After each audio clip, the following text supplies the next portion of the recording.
Hello guys, today I'm going to do a quick review on this camber gauge. Actually, this is from a RC parts. It's not really for mini four-wheel drive. You can find this item on the most hobby shop. This is for people who race the radio control car because some radio control car you need some offset angle on the tire. So that's what they're using for measure the offset angle on the tire.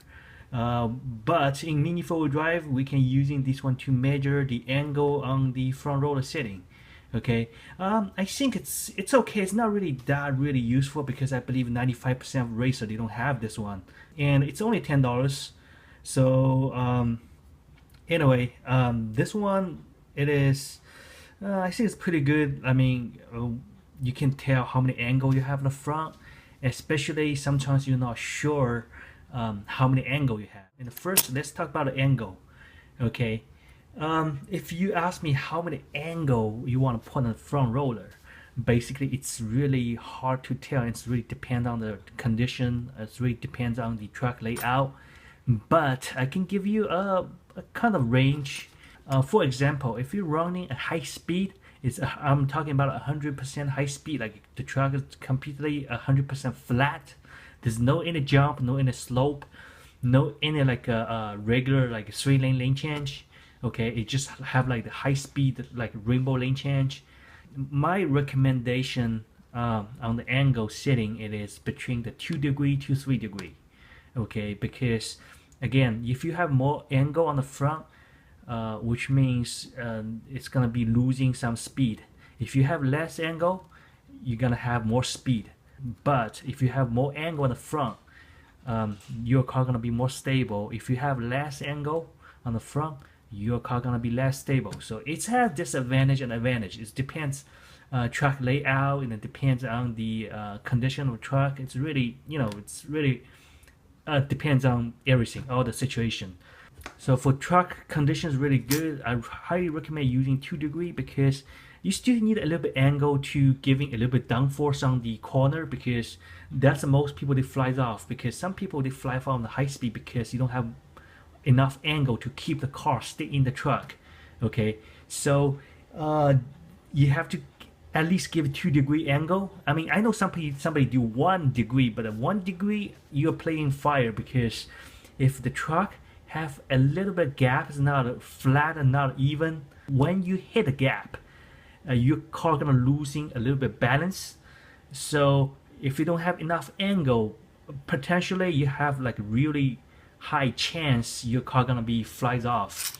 So highly recommend to give a little bit more, such as like 2 degree. Okay, so like this car right here, for example, because I want this car really like 100%, like it can fit to all type of situations, such as the truck have really bad condition.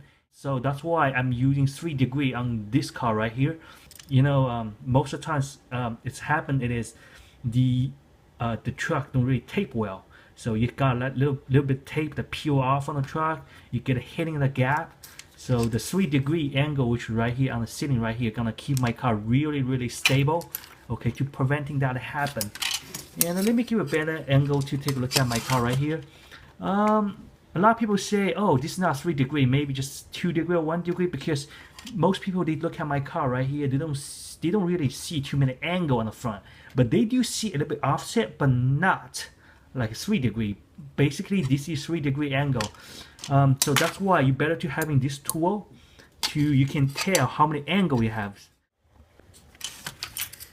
Okay, first thing, remember you have to set your car on the flat surface. Especially highly recommend using this setting board which the Tamiya they have. Okay, the next thing, setting this one right here. Okay, the camber gauge. Okay, see, you can see on the camber gauge they have the -5 degree and it also have 0. Okay, so which means if you're this little point right here, you set them to -5, this thing gonna be offset to the other direction. So, but we are not gonna using the negative degree. We only gonna using the positive degree. So we're gonna set up back to the 0. So this is like 100% 90 degree level. Okay, so you can tell. So the bottom is a little bit like a narrow, the top is a bit wider. So which means we have to go a little bit more So like what I'm saying, this is 3 degrees, so we're gonna go 3 degrees. So you can see, okay, it's right here. See, you can see my gauge right now is level right here with the bar, which is right here.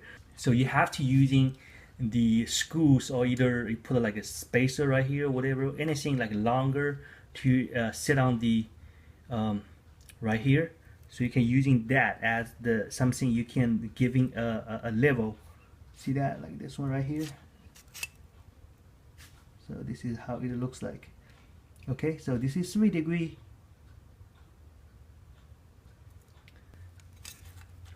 Okay, and let me give it another example. This one right here, this is the technical car. So I put a long the aluminum bar right here.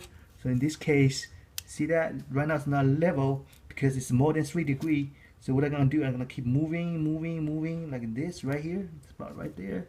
So I can see right now it's almost level. Okay, right now it's level. See that? So this angle is about 5, actually it's almost 4.8 degrees. Basically it's 5 degrees. Okay, this is how you measure the angle which is you have right here. So this is the only way, because this is not digital. You have to using your eye level to look like how many, like if it's level. Okay, and right here the number right here gonna tell you how many degrees you have. Okay, another recommendation for the such as the technical layout, such as you have slope and a jump and a lane change. It's better to have more than 5 degrees. Around 5 degrees is okay, but again, it really depends on situation. It's highly recommend between the 4 to 6 degrees. I know some people even go 7 degrees or even 8 degrees, because if you really have like a really tough lane change, you better have more angle in the front, and it's also make your car more stable on the slope and the jumps, and especially on the lane change. Okay, so anyway, this is how you measure the angle, and it's not really necessary, but it's better to have it. And in this case, when you set up your car, you can tell how many angle you have, and you will realize you have more angle and your car is more stable. So this is very good for educational tool, because you can set up different angle. You can see, you know, sometimes you will realize, oh, maybe on this truck 5 degrees can stay pretty good, and then you can think about it, drop to 4 degrees. Maybe 4 degrees you can make it, in order to you can tell how many accurate degree you have. So you have to have this tool so you can keep like adjusting. Okay, so for adjusting angle, I'm gonna do another video to teach you how to do the angle. Okay, because there's very convenient tool. I'm gonna do another introduction, a review on the other the very useful tool later on the video. So okay, anyway, this is all for today. So thank you for watching my YouTube channel.